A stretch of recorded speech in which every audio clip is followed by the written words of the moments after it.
Bienvenidos, este es nuestro segundo módulo y lo hemos llamado Pensar las intervenciones de enseñanza en la clase.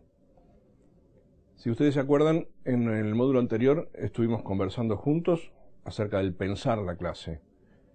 Se trata ahora de centrarnos en torno a las intervenciones. Se trata de meternos en algunas cuestiones que en algún sentido tienen que ver con el cómo enseñar, aunque no necesariamente se circunscriben al aspecto del cómo. El que ven en pantalla es Julio Leite. Julio Leite es un poeta fueguino, nació en Ushuaia en 1957. Escribía este poema: arranque sus costillas y su esternón, construya las cuadernas, ponga su alma de mascarón de proa, extienda sus ganas como velas, gane el viento que le deben y llore, luche, ame, mate, llore, luche, hasta hacer el mar. El poema se llama Cómo hacer un barco.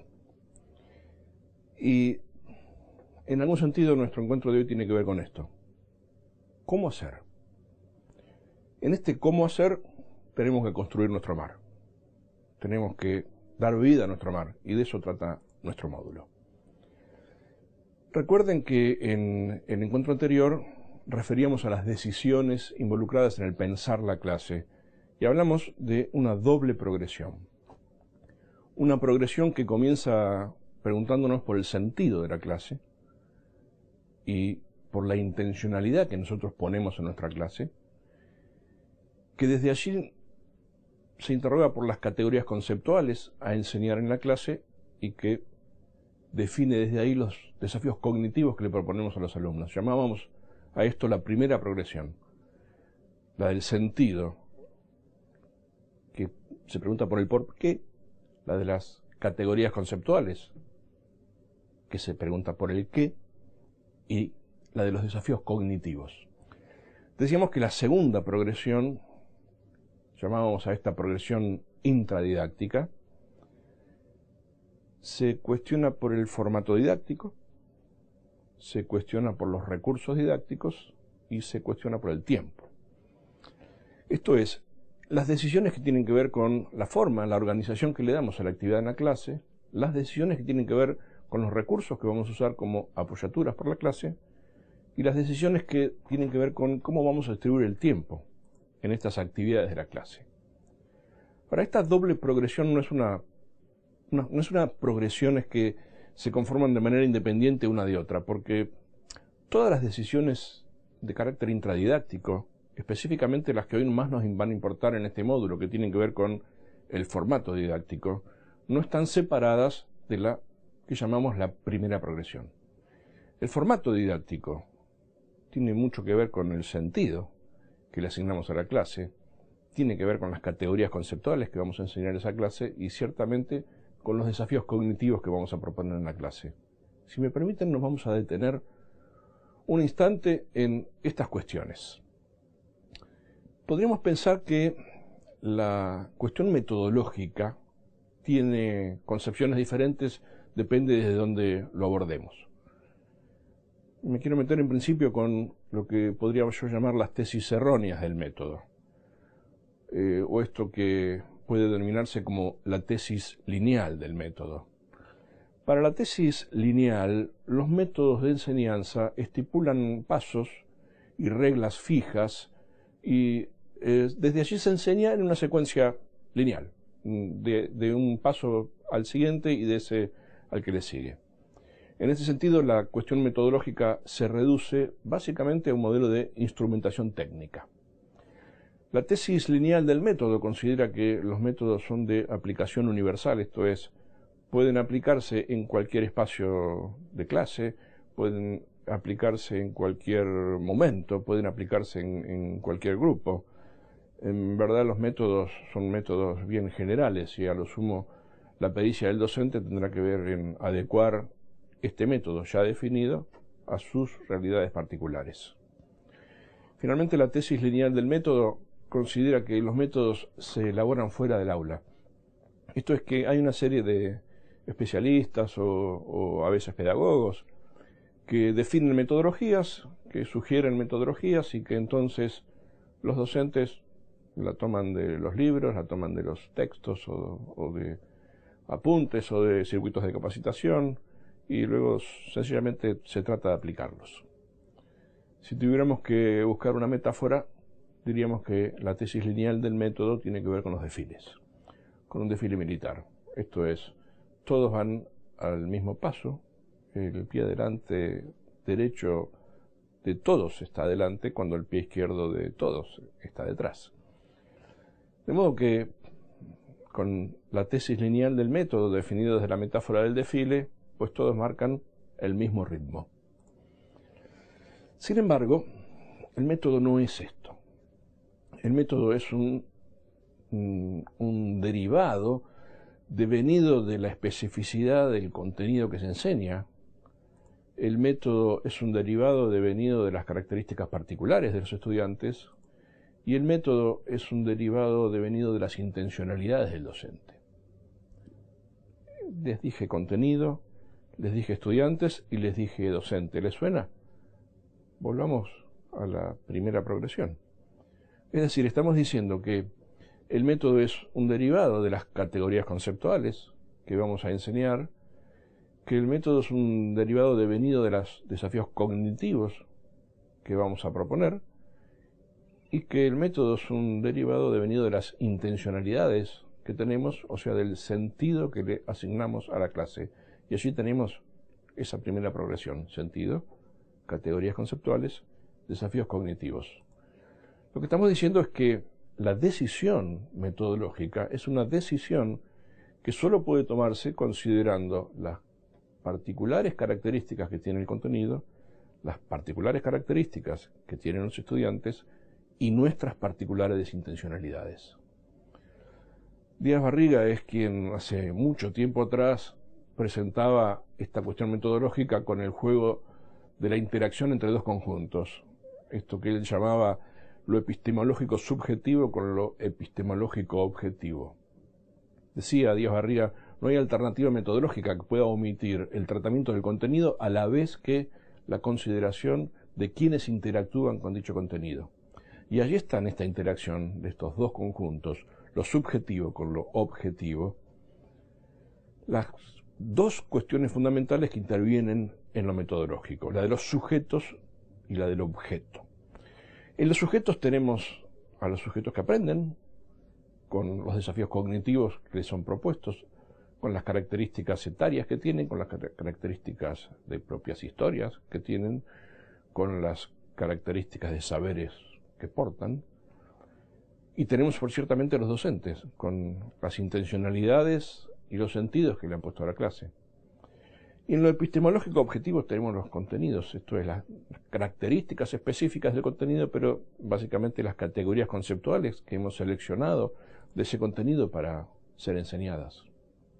Estamos diciendo que entonces el método, la forma de enseñar, se decide considerando las características particulares de la disciplina.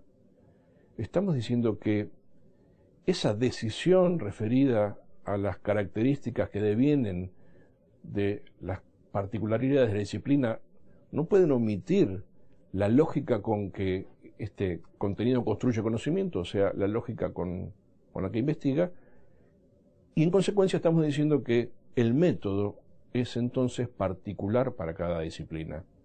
Esto es la consideración de lo epistemológico objetivo dentro de la interacción a la que nos referíamos.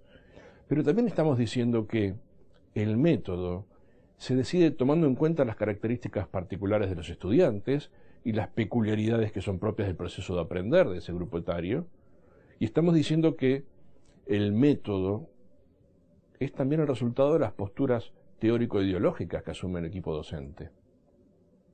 En definitiva, estamos diciendo que el método es particular no solo para cada grupo o clase, sino para cada equipo docente, y aquí está la consideración de lo epistemológico subjetivo, a lo cual nos referíamos.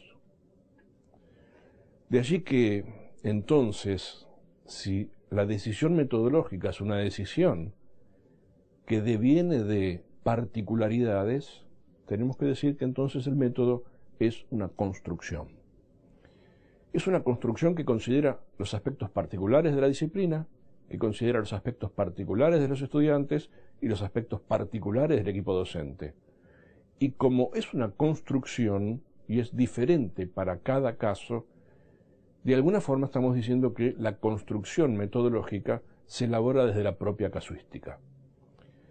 Es Forlán y es la Gloria Edelstein, queridos pedagogos argentinos, quienes acuñan la noción de construcción metodológica para referirse a esta particularidad que tiene lo metodológico y que se define desde cada caso particular por cada caso docente. Si la metáfora de la tesis lineal del método es el desfile, la metáfora de la construcción metodológica es la murga. La murga no tiene preestablecido los pasos. Los murgueros bailan, saltan, cantan al son de la música que la propia murga propone, pero entran y salen de acuerdo a la propia energía. No hay un libreto preestablecido, a lo sumo hay algunos acuerdos previos. Eso es la construcción metodológica. No todos marchan en el mismo sentido. Es la decisión del conjunto el que define cuándo aparece cada uno.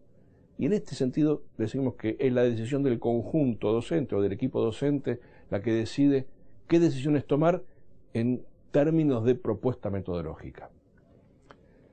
Nuestra pregunta al respecto sería, entonces, considerando la construcción metodológica, ¿qué es lo que voy a enseñar? ¿Qué desafíos voy a proponer a los estudiantes en función de a quiénes estoy enseñando y para qué le enseño? Y desde allí, entonces, ¿qué propuesta voy a construir? ¿Cómo elaboro mi propuesta de enseñanza? Esta construcción metodológica es nuestro estilo de clase y las actividades que incluimos en este estilo se pueden pensar con la lógica de los segmentos. Referíamos a ellos en nuestro primer módulo. Cada propuesta que hacemos define un desafío cognitivo, se realiza desde una determinada intencionalidad y se concreta bajo un determinado formato didáctico. Y estas actividades que proponemos se apoyan en ciertos recursos didácticos. Les propongo detenernos en un momento a trabajar.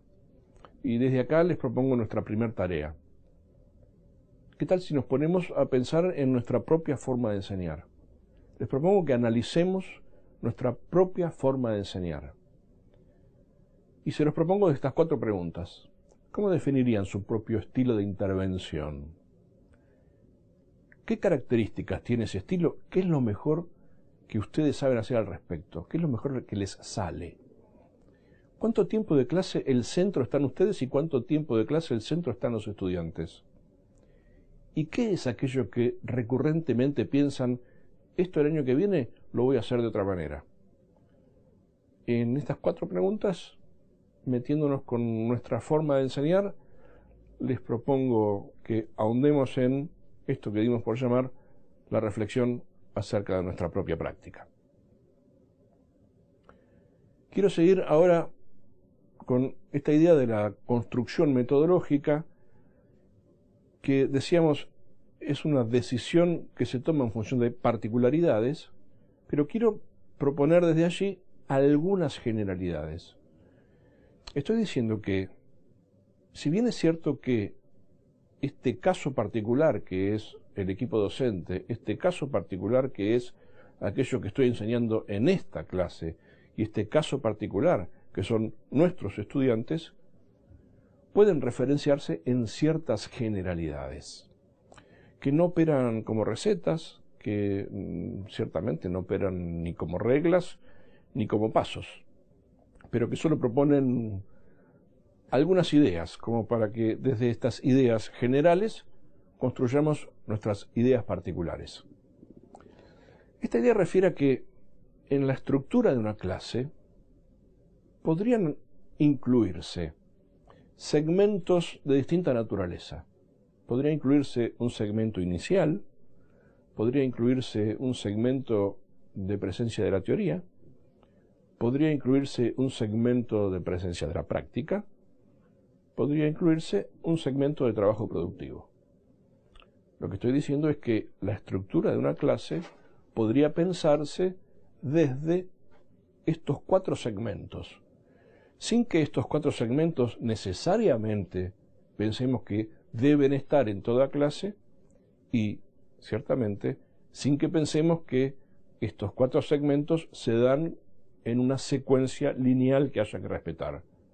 Solo digo que podemos pensar la estructura de la clase dando lugar a interrogarnos si puede ser o si es necesario o si nos conviene que haya un segmento inicial, que haya un segmento de trabajo con la teoría, que haya un segmento de trabajo con la práctica y que haya un segmento de trabajo productivo. ¿Por qué un segmento inicial? La estructura de la clase podría incluir un segmento inicial para promover, entre otras cosas, que los estudiantes recuerden el contenido. ¿Por qué podría importarnos que recuerden el contenido? El contenido trabajado en clases anteriores. Es que podría importarnos porque nosotros, cuando elaboramos nuestro proyecto de cátedra, en el programa de nuestra materia, elaboramos una secuencia de contenidos pensando que estos contenidos tienen una articulación clase a clase o unidad a unidad. Y pensamos que esta articulación y esta secuencia que tienen los contenidos suponen la apoyatura de unos en otros. Pasa que a veces nuestros estudiantes de una semana a otra no recuerdan de qué cosas estuvimos hablando.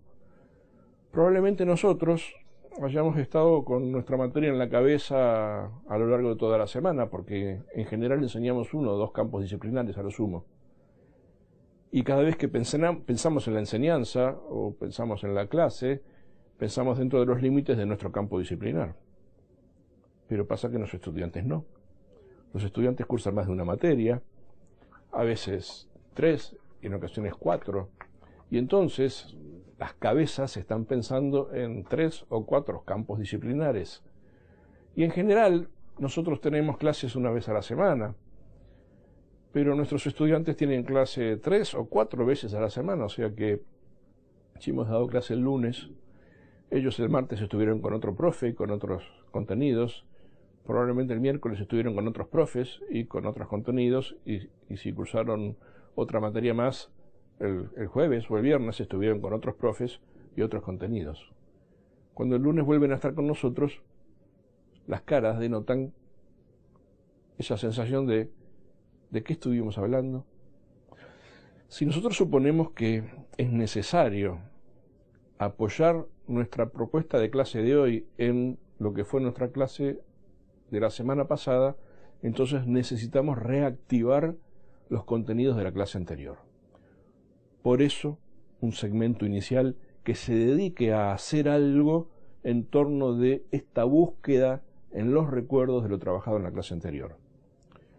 Podríamos pensar en un segmento inicial para que los estudiantes puedan vincular el contenido de la clase con alguna experiencia de la cotidianeidad vivida por ellos que les permita significar con más sentido aquello que vamos a proponer. Estamos hablando de una segunda intencionalidad referido a este segmento inicial.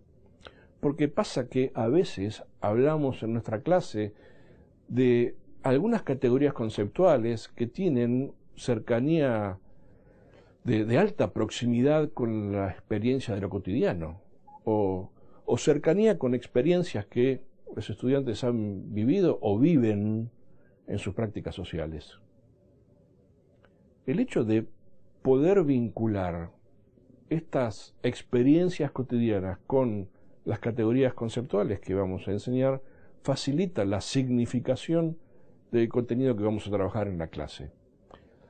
En tercer lugar, podríamos pensar que un segmento inicial puede resultar conveniente para crear clima cognitivo. Algo así como pensar en la sintonía fina de una radio. Cada uno de nosotros propone un contenido a enseñar que tiene no solo particularidades desde la lógica con la que construye conocimiento e investiga, sino que tiene particularidades en relación a cómo se piensa ese contenido, la lógica desde la cual se abordan las categorías conceptuales propias de ese contenido. Es más, en ocasiones la lógica de un contenido es bastante diferente a la lógica de otro. Miren, por ejemplo, en matemática las contradicciones no existen.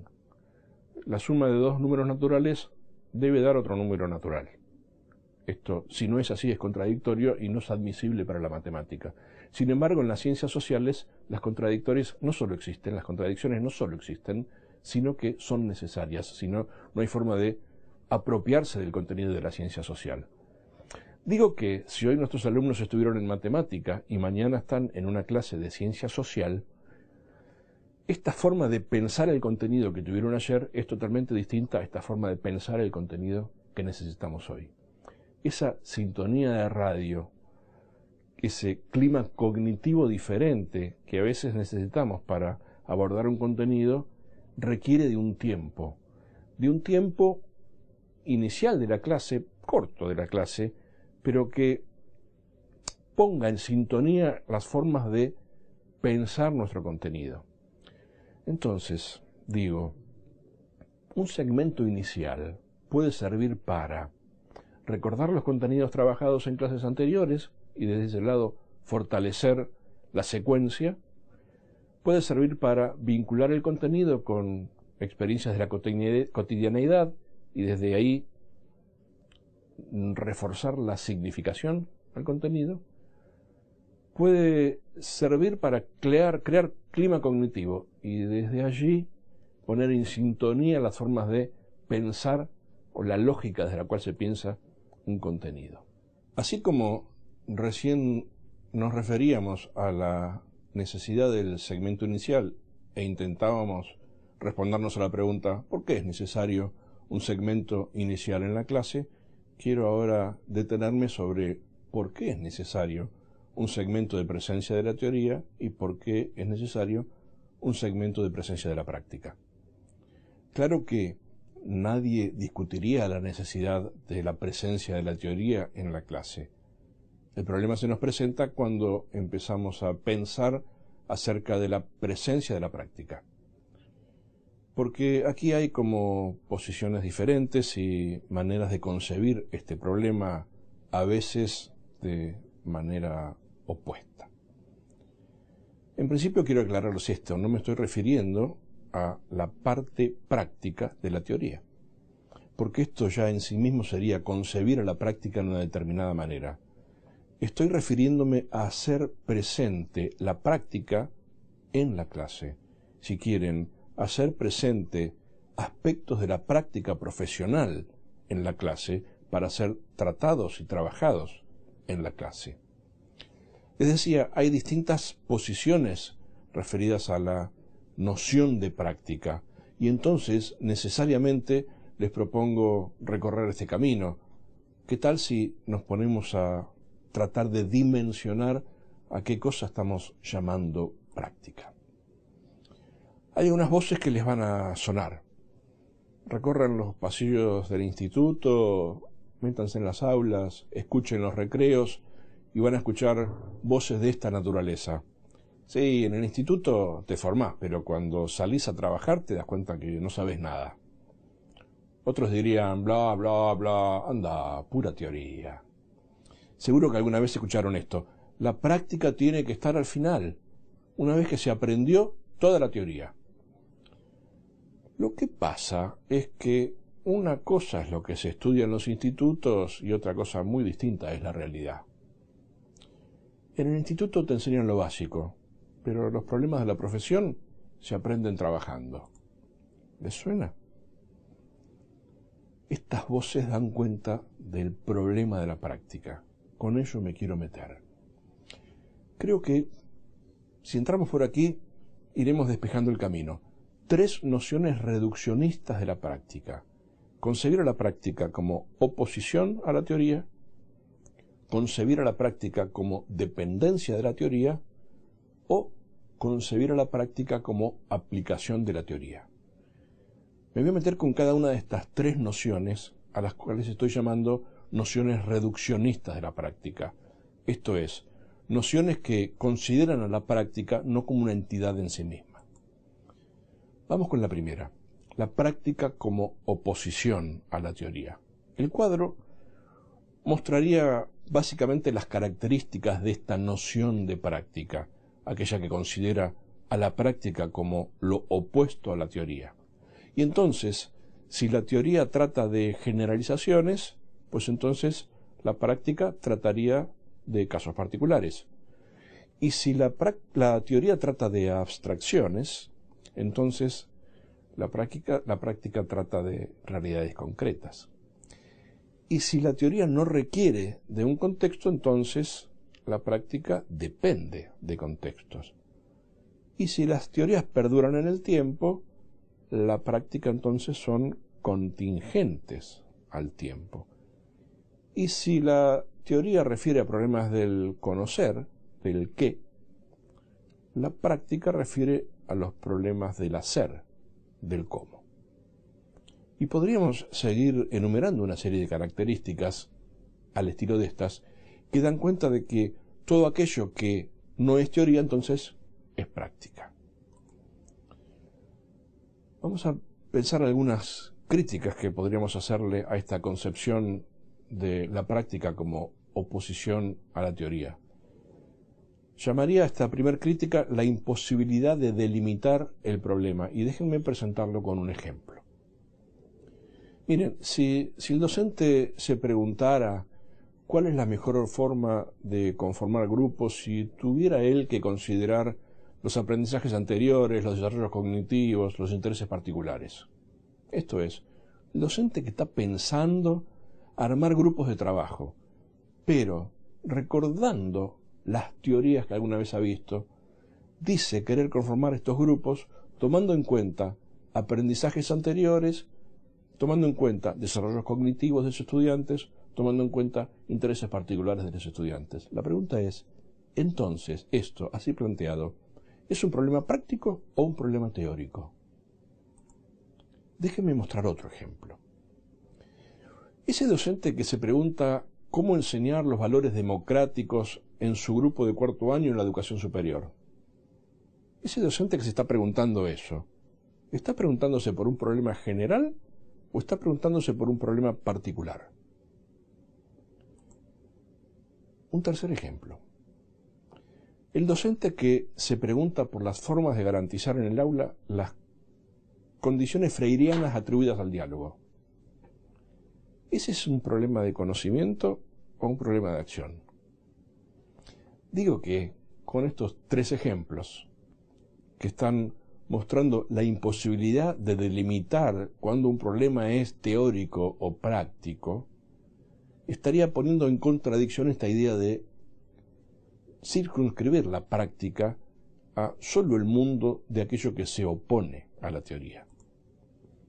Déjenme meterme con la segunda posición, reduccionista, decíamos. Ahora, aquella que considera que la práctica depende de la teoría. Desde este punto de vista, toda práctica presupone entonces una acción sostenida en un conjunto de creencias y de supuestos ordenados por ciertas ideas acerca de la realidad sobre la cual se actúa. En consecuencia, toda práctica, diría este punto de vista, está orientada y dirigida por una referencia de teorías que estructuran y que orientan la acción práctica. Quiero meterme, igual que antes, con una crítica a este punto de vista. Llamo a la crítica la imposibilidad de delimitar la intervención de la teoría. Y voy a presentarlo también con ejemplos. El docente que dice intervenir didácticamente según los postulados del constructivismo. ¿Eso es teoría pura o más vale teorías implícitas? O el docente que se cuestiona qué nota ponerle a un alumno en un examen. Y piensen ustedes en todas estas concepciones referidas a teorías acerca de la evaluación. Aquellas que consideran la nota como estímulo, aquellas que consideran la nota como evidencia, aquellas que consideran la nota ponderada desde el promedio de los grupos, aquellas que consideran la nota referida a la ligazón entre tarea y puntos asignados. Me pregunto, el docente que se cuestiona qué nota ponerle a un alumno en un examen, ¿cuál de todas las teorías hace intervenir para guiar su acción? ¿Y qué hay cuando estas teorías a veces son contrapuestas entre sí? Digo, la imposibilidad de delimitar la intervención de la teoría muestra las limitaciones de esta idea de concebir a la práctica como dependiente de la teoría. Me voy a meter con quizá la más conocida y la más alimentada de las concepciones referidas a la práctica, esta que considera la práctica como aplicación de la teoría. Estas serían las características de esta concepción. Ciertamente, la fundamental es considerar a la práctica como aplicación de la teoría y, en consecuencia, los problemas de la práctica son solo problemas instrumentales. Y la intervención instrumental supone una intervención neutra, siempre neutra. Este punto de vista considera que en la práctica, entonces, con intervenciones neutrales y con problemas instrumentales, se interviene solucionando problemas instrumentales desde reglas generales, reglas de comportamiento que obtienen ciertos resultados que de algún modo serían previsibles. Desde acá, la idea de la práctica como aplicación de la teoría considera entonces que a estos problemas instrumentales que se atacan con reglas generales devenidos de teorías, no es necesario particularizarlos, por lo tanto, a todos los sujetos le cabe la teoría por igual. Lo que en todo caso varía es la forma de aplicarlo. Finalmente, el punto de vista considera que el profesional competente, aquel que soluciona los problemas instrumentales aplicando reglas generales y haciendo uso aplicativo de la mejor teoría, es en consecuencia el que encuentra ese camino, el que encuentra la receta apropiada y preestablecida para garantizar éxito en su intervención. La crítica a la concepción de la práctica como aplicación la voy a tomar de John, de Donald John. Dice John en uno de sus textos, el que estoy refiriendo tiene edición del año 87, los problemas de la práctica, dice John, suelen presentarse no como estructuras organizadas, ni siquiera como problemas, sino como situaciones poco definidas, desordenadas y frecuentemente como un caso único.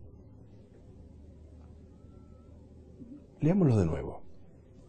Los problemas de la práctica suelen presentarse como casos únicos, con situaciones poco definidas, con situaciones desordenadas, como casos únicos. La afirmación de John ya da por tierra con varios de los supuestos de esta idea de la práctica como aplicación de la teoría. Porque si los problemas de la práctica se presentan como situaciones poco definidas, ya resulta complicado encontrar cuál es la receta que hay que aplicar. Y si los problemas de la práctica se presentan como casos únicos, ya resulta un problema entonces encontrar una receta general o una regla de procedimientos aplicable a todas las situaciones y a todos los sujetos para hacer intervenir en el problema que estamos enfrentando. Si el caso es único, es único. Me voy a meter con otro ejemplo, así como lo hemos hecho. Ese docente que da cuenta que sus alumnos tienen bajo interés por las propuestas de trabajos prácticos. Y son trabajos prácticos que para él son muy interesantes, que están elaborados desde casos profesionales, pero sus alumnos cuando los resuelven cometen errores conceptuales, a pesar de que razonan pertinentemente las situaciones, y hasta aprueban con buenos parcialitos, con buenos resultados, los parcialitos que él va tomando, y desde allí hace control de lectura y él entiende que sus alumnos están leyendo, pero sin embargo, esos prácticos que para él definen situaciones de la vida profesional no les resultan interesantes. Y sus alumnos a su vez le están pidiendo más teóricos, explicativos y más prácticos, pero allí hay algo confuso, hay algo presentado como un caso poco definido. Entonces, una situación de esa naturaleza, ¿qué teoría podría aplicarse para resolver el caso? ¿Cuáles de todas las teorías, en plural, nos servirían para pensar el caso? Dice John, las situaciones problemáticas se tornan problemáticas de varias maneras a la vez, con zonas de incertidumbre y con conflictos de valores. Llama John a esto zonas indeterminadas de la práctica. Lo que está diciendo John es que, lejos de poder pensarse la práctica como aplicación de la teoría, nos está diciendo la práctica tiene zonas indeterminadas y por lo tanto no puedo acudir a ella tratando de aplicar teoría porque en esa zona indeterminada no sé qué hacer. Les propongo un nuevo ejemplo. Ese docente que está tomando examen a un alumno que está desocupado. Ese alumno desocupado está rindiendo su última materia. Y él sabe que ese alumno desocupado, recibiéndose, soluciona o solucionaría parte de sus problemas laborales. El docente está tomando examen, pero el alumno no logra evidenciar el dominio conceptual que él esperaría de ese estudiante. La pregunta es, ¿qué teoría aplicaría en ese caso?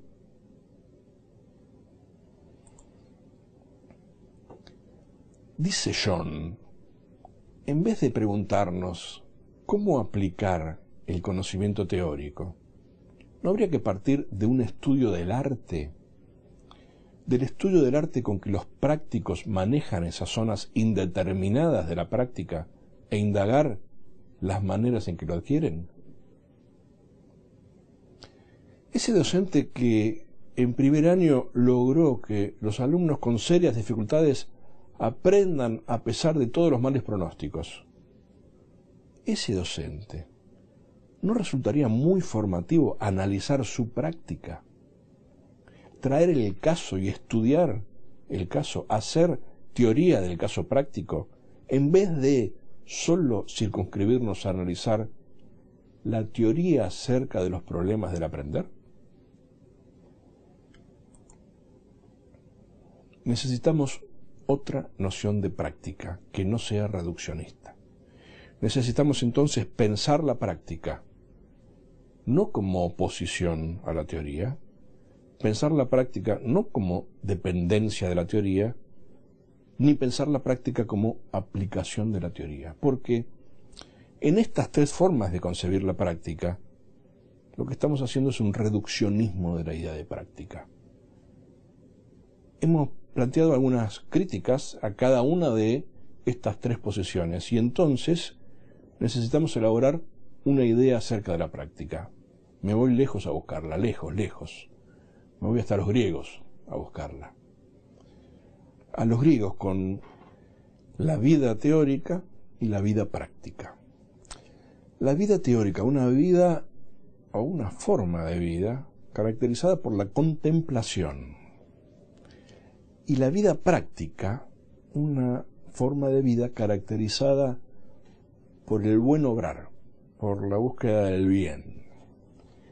Para los griegos, estas eran dos formas de la actividad humana, o si quieren, la articulación de dos formas de la actividad humana, sin menosprecio de una por la otra.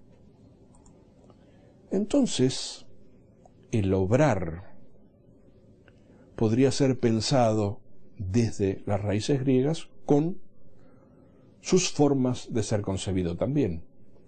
El obrar tiene dos formas para los griegos: la intervención técnica, esto es, aquella intervención regida por reglas técnicas, en parte con reglas preestablecidas y ajenas al sujeto, y por lo tanto con reglas poco cuestionables, pero tiene una intervención moral, o si quieren esta idea de la intervención desde la praxis, en donde la intervención tiene por fin producir un bien a alguien, bien que no es externo al obrar. O sea que, en este sentido, la praxis es una acción moralmente buena, comprometida y ética. Esto es, la praxis es hacer, pero no es cualquier hacer. Es un hacer moralmente bueno, es un hacer comprometido, es un hacer ético. Estamos pensando una noción de práctica. Y probablemente encontremos en la noción de praxis griega algunas ideas interesantes para concebir a la práctica en términos didácticos. La praxis refiere a un comportamiento que requiere deliberación sobre los medios y preocupación por los fines. Hace la praxis al hombre práctico un hombre prudente, que procura obrar de manera adecuada, verdadera, justa, en una situación dada. Y la praxis requiere de reflexión.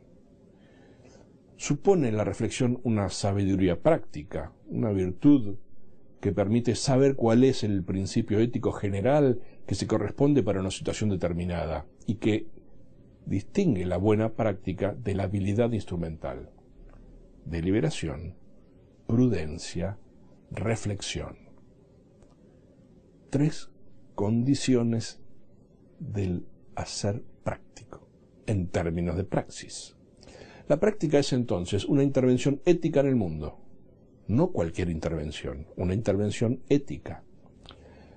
La práctica hace del práctico una persona que actúa de manera justa, no una persona que actúa de cualquier manera, solo una persona que actúa de manera justa. La práctica exige deliberación y reflexión acerca de su sentido para constituirse como buena práctica. No es un hacer alocado, es un hacer deliberativo y es un hacer reflexivo. La práctica genera conocimiento práctico, el tipo de conocimiento que es propio de la práctica. La práctica requiere ser pensada como un conjunto de situaciones y escenarios particulares de enseñanza y de aprendizaje en las aulas, para que estas condiciones de la práctica, de ser una intervención ética que supone un obrar justo y que exige deliberación y reflexión, sean posibles. Estoy diciendo que traer la práctica a las aulas, o, si quieren en la línea de lo que hablábamos, pensar un segmento con presencia de la práctica en las aulas, supone pensar situaciones y escenarios particulares de enseñanza y de aprendizaje en los cuales se den condiciones para que esta forma de concebir la práctica sea posible. La vinculación con situaciones de la práctica, profesional, piénsenlo, y es fácil por ese lado, facilita la apropiación de un tipo de conocimiento que llamamos conocimiento práctico, en tanto el pensamiento y la acción entran en una particular relación dialógica. Las situaciones de la práctica, entonces, requieren ser pensadas, requieren ser preparadas y requieren ser generadas para que pensamiento y acción entren en diálogo. Y no necesariamente estas situaciones de la práctica requieren estar en campo o estar en laboratorio, o estar en lugares ajenos al propio instituto superior. La práctica puede ser traída, puede hacerse presente en el aula de maneras diferentes, a través de distintas voces y ciertamente sostenida desde diferentes recursos. La enseñanza vinculada a las situaciones de la práctica supone un tipo de intervención didáctica diferente a aquellas que rigen las vinculaciones con la teoría. Por eso, pensar la práctica en el aula supone pensar el trabajo con una lógica distinta al que habitualmente lo pensamos con la teoría, para que sea posible aprender del conocimiento que se genera en el vínculo con situaciones de la práctica. Porque aprender situaciones de la práctica o aprender en situaciones de práctica requiere reconstruir la experiencia de la práctica, reconstruirla y empezar a interpretarlo desde ciertos marcos teóricos y conceptuales. Y allí también interviene la teoría, pero interviene de una manera distinta. No se trata de una teoría que la práctica aplica, se trata de una teoría que sirve para interpretar situaciones de la práctica. Reconstruir la experiencia, interpretar las situaciones de la práctica para finalmente delinear orientaciones para la acción. Entonces necesitamos que la enseñanza que facilite y promueva el vínculo con la práctica tenga presente la posibilidad de reconstruir la experiencia, la posibilidad de interpretar la experiencia de la práctica y la posibilidad de, desde allí, generar orientaciones para la acción en la práctica. Esta posición respecto a la enseñanza y el aprendizaje de la práctica descarta concebirla como circunscripta solo al hacer, como equiparada al aprendizaje de ciertas rutinas, como asimilada a la adaptación de los ritmos de la profesión, como ajustada solo a estar en una situación, o como delimitada a la necesidad de cierto conocimiento teórico previo. Para aprender el conocimiento que se genera en las situaciones de la práctica, es necesario que la práctica esté presente a lo largo de la formación, y no necesariamente a través de una unidad curricular específica que se llame prácticas o algo por el estilo. Digo, no necesariamente con una materia que se llame práctica. Es necesario que la práctica esté presente a lo largo de la formación y que estas situaciones de la práctica sean pensadas como escenarios de aprendizaje desde las distintas unidades curriculares. Estas experiencias de práctica requieren incluir la reflexión y el análisis sobre las intervenciones realizadas en situaciones de práctica, aun cuando esas situaciones sean de observación, aun cuando esas situaciones sean hipotéticas, para objetivar el conocimiento práctico que se pone en juego. Porque la práctica nos enfrenta a los casos únicos, a las situaciones indeterminadas, decía John, a las zonas indeterminadas que se dan en la práctica, a las situaciones difusas, a los escenarios en los cuales no hay claridad sobre cuál es el problema. Decía John, la práctica se presenta problemática varias veces a la vez.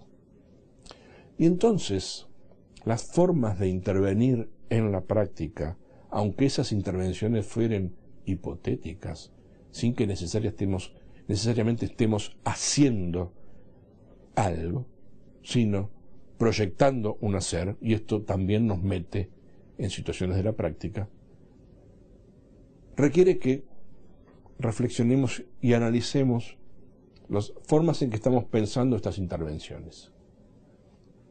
Ese conocimiento práctico que se genera en vinculación con las situaciones de la práctica es un conocimiento cuyo origen es la práctica misma.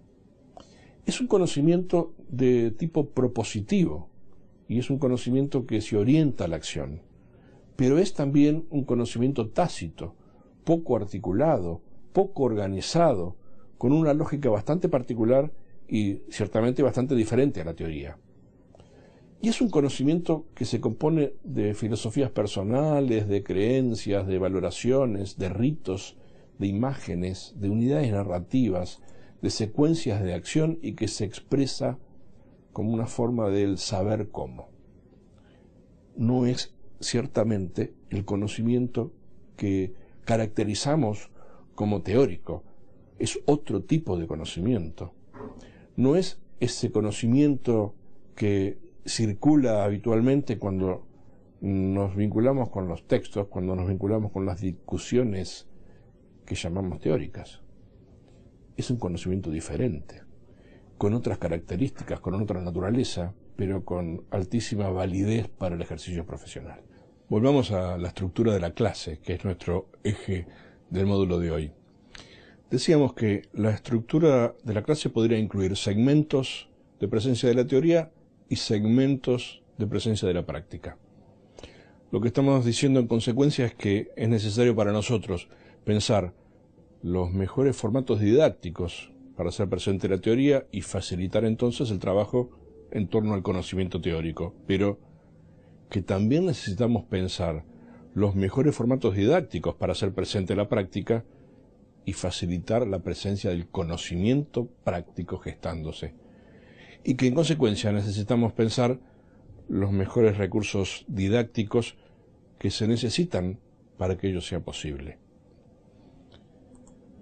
¿Recuerdan? Para decidir la propia construcción metodológica hay generalidades que se pueden tener en cuenta.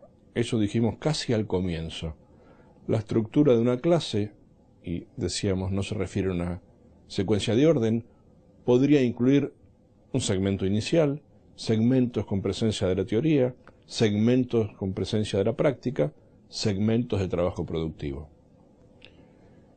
En un principio nos preguntábamos por qué podría ser necesario un segmento inicial y dimos algunas razones por las cuales nos parece que ese primer momento de la clase tiene que estar destinado a recordar el contenido, a facilitar la secuencia que se viene trabajando, a vincular el contenido que estamos proponiendo en esa clase con experiencias de la cotidianidad o a crear el clima cognitivo necesario para trabajar con nuestro campo disciplinar.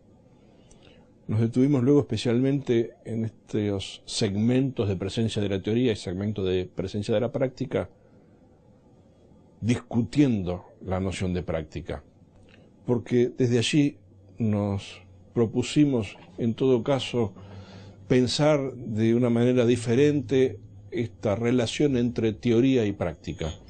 Estamos diciendo en la línea de preguntarnos por qué es necesaria la presencia de la práctica en la clase. Lo que estamos diciendo es que hay un tipo de conocimiento que se genera en vinculación con las situaciones de la práctica, que es un conocimiento diferente al que se genera en relación a los conocimientos propios de la teoría. Este conocimiento práctico, así lo llamamos, es un conocimiento con distinta naturaleza del conocimiento teórico y que empieza a construirse en nuestros estudiantes en la medida en que experimentan situaciones de práctica reales o hipotéticas, analizan situaciones de práctica, reflexionan sobre situaciones de práctica, piensan posibles intervenciones en situaciones de práctica, y entonces la práctica se presenta casuísticamente, como casos únicos, y el pensamiento empieza a generar desde allí alternativas de intervención, que son alternativas de intervención pensadas desde el tipo de conocimiento que empieza a elaborarse en la medida que nos metemos con ese tipo de situaciones. Nos quedaría, por último, para cerrar nuestro módulo, preguntarnos por qué es necesario un segmento de trabajo productivo. ¿A qué llamaríamos trabajo productivo? Sin ahondar demasiado en esta cuestión, solo decirles que un segmento en el cual los estudiantes estén produciendo algo. Produciendo en términos de no necesariamente de productos materiales, sino de producción de ideas, producción de análisis, trabajo genuino centrado en los estudiantes. Este momento de la clase probablemente esté sostenido en esas viejas ideas, aunque revolucionarias ideas de la escuela nueva, que fortalecen esa idea de que se aprende en la medida que se hace. No quiero decir con esto que necesariamente tengamos que pensar que solo se aprende haciendo, pero que este momento de la clase en el cual el eje está corrido y está puesto casi exclusivamente sobre la actividad de los estudiantes es un momento necesario en la clase. Necesario porque ese momento de la clase lo que permite es generar interacción entre el conocimiento teórico y el conocimiento práctico en el centro de los estudiantes, con centro en los estudiantes, con eje en los estudiantes. El trabajo productivo implica, a su vez, un tipo de desafío cognitivo diferente al desafío cognitivo propio de los otros segmentos. Analizar, proponer, proyectar, resolver, son desafíos cognitivos propios de este momento, bastante diferentes a esos desafíos cognitivos que proponemos cuando trabajamos con la teoría con eje en los profesores, en donde solo se escucha, se atiende o se observa. Nos pasa que muchas veces la parte de la clase en la cual pensamos en que el eje esté puesto casi con exclusividad en los estudiantes, es la parte última de la clase, es la parte en la cual decimos, hoy no me quedó tiempo. Pensar los segmentos de la clase es pensar el equilibrio de los segmentos también. Es pensar que hay un momento en el cual es necesario que nuestros estudiantes estén produciendo ideas para que el conocimiento teórico, decíamos, o el conocimiento práctico, decíamos, presentes en los segmentos de la clase, presentes en los segmentos que hemos ideado para la clase, empiecen a integrarse. Dos cuestiones para cerrar nuestro módulo de hoy. Una referencia a una frase de Einstein y una referencia a alguna de las cosas que decía el don Paulo Freire. Einstein decía, la creatividad es la inteligencia divirtiéndose. La clase tiene que empezar a hacer eso. La clase tiene que ser una clase divertida. Pero una clase divertida en el sentido que es una clase creativa, en la cual la que se está divirtiendo es la inteligencia. Y el desafío para nosotros entonces es pensar nuestra clase desde los segmentos propiciando una inteligencia divirtiéndose. Para ello necesitamos descentrarnos. Paulo Freire, es necesario desarrollar una pedagogía de las preguntas. Siempre estamos escuchando una pedagogía de las respuestas. Los profesores contestan a preguntas que los alumnos no han hecho. Esto supone invertir el orden de los factores o, si quieren, cambiar el sentido de la taba. El eje en los estudiantes en un momento de la clase es un eje en las preguntas más que en las respuestas. Les propongo una segunda tarea para pensarnos en estas reflexiones que son reflotadas desde la vieja historia de la pedagogía. Les voy a presentar un caso para trabajar ahora. Se llama Un profesor flipado. El caso refiere a una clase invertida, una clase en la cual la teoría está en otro lugar. Y en todo caso, en una clase que el eje está puesto también en otro lugar. Les propongo que lo lean, lo van a encontrar en la plataforma, y que analicen el formato de la clase de este profesor antes y después de la decisión que toma, la toma de decisiones que él llevó adelante y el uso de tecnologías que ha hecho en la clase. En segundo lugar, les propongo que relacionen el caso con nuestro material del primer módulo, la reflexión sobre la práctica y los hábitos. Y finalmente, les dejo una pregunta abierta para que pensemos. ¿Podrían plantear clases invertidas? Cerramos nuestro módulo así como lo hemos empezado, con Julio Leite. Esta poesía se llama ¿Cómo hacer un pan? Muela los huesos hasta lograr la buena harina. Use la levadura de su rabia. Amase sobre madera de amigos con abrazos. Amase hasta el cansancio. Después haga fuego con ramitas de ganamos y en el horno del corazón que presten sus hermanos cocine esa esperanza a repartir. Nuestra clase de hoy trató de cuestiones del cómo hacer un barco, cómo hacer el pan, pero son mucho más que cuestiones del cómo. Los veo en la próxima. Gracias por el encuentro compartido de hoy.